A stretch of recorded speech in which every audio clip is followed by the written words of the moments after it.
Historic London oak tree has been cut down. Let's Okay, deep so dive. imagine this. You go for a walk in your local park, White Webb's Park in Enfield, and this huge, like 400-year-old oak tree is just gone. Yeah, it's quite a shock. A massive piece of living history suddenly felled. We've been digging into the news reports to piece together what exactly happened here. And this wasn't just any old tree, was it? It was enormous. Oh, absolutely. We're talking a girth of 6.1 meters. It was actually considered one of the top 100 largest oaks in all of London. Wow. So our goal today is to unpack this story for everyone listening. Why did it come down? What was the immediate fallout? And maybe, what does this whole thing tell us about how we look after, or maybe don't look after, these incredible old trees? We want to get you quickly up to speed. Right. So the basic facts. April 3rd, the tree is felled, and it was done by the Toby Carvery restaurant next door. That's right. Well, technically their parent company, Mitchells and Butlers. Okay. And their reason. The official line was health and safety concerns. They stated the tree was dead and, crucially, didn't have a tree preservation order, a TPO, on it. Huh. Health and safety. It does make you wonder about the assessment, especially for a tree that old. Well, exactly. And the reaction from the community was pretty instant and quite strong. Outrage is probably the right word. From locals, environmental groups? Yes, both. We saw comments from ecology expert Russell Miller, who called it, I think, the worst example of inappropriate felling he'd seen recently. Strong words. And Adam Cormack, he's head of campaigning at the Woodland Trust, his initial reaction was that it might even be a criminal act. He stressed just how rare losing a tree like this is. You can really feel the anger there. And the lack of a TPO seems key. It often is, yeah.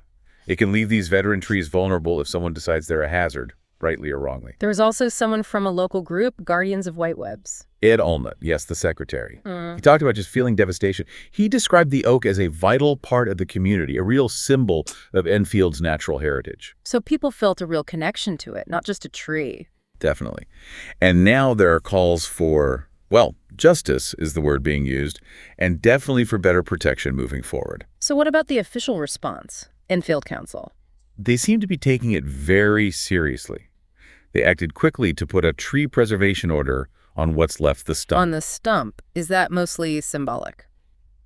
It partly is, perhaps, but it registers official displeasure and intent. They've also reported the felling to the police as potential criminal damage. Okay. And they're looking into whether regeneration from the stump might be possible. The council leader, Urgent Herbal, has been quite clear, calling it criminal damage and reaffirming their commitment to safeguarding trees. It's hard not to think about the Sycamore Gap tree incident last year, isn't it? Feels like a pattern. Absolutely. It immediately brings Sycamore Gap to mind. And it fuels that ongoing debate about whether our current protections for significant trees are really adequate. Are groups pushing for changes? They are. The Tree Council and Forest Research have been calling for a more robust system for a while now. And the Woodland Trust. They're pushing hard for a specific register, like a list of nationally important heritage trees that would come with much stronger legal safeguards. Trying to be more proactive, you know. Makes sense, because the loss isn't just historical or sentimental, right? There's an ecological impact, too. Oh, massively. Oak trees are ecological powerhouses. They support, I think the figure is over 2,300 species of wildlife, insects, birds, fungi. 2,300, wow. Yeah. Plus, their role in sequestering carbon is huge. So losing a mature oak like this, it's a blow to the local ecosystem, not just the landscape. So it really brings together local history, community feeling, environmental concerns, and, well, corporate responsibility. Exactly. That intersection is what makes this story so resonant, I think. It wasn't just, tidying up a dead tree, as was claimed. It's triggered this much bigger conversation.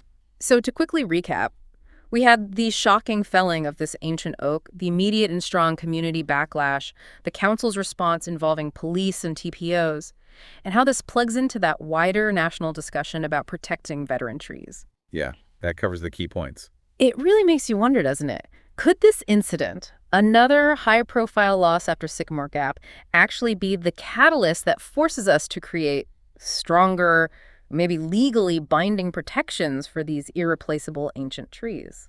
It's a crucial question, really. How much do we actually value this living heritage, and what Thanks. are we prepared to do Comment to your make thoughts sure on it's this still story. here for the future? Something to think about.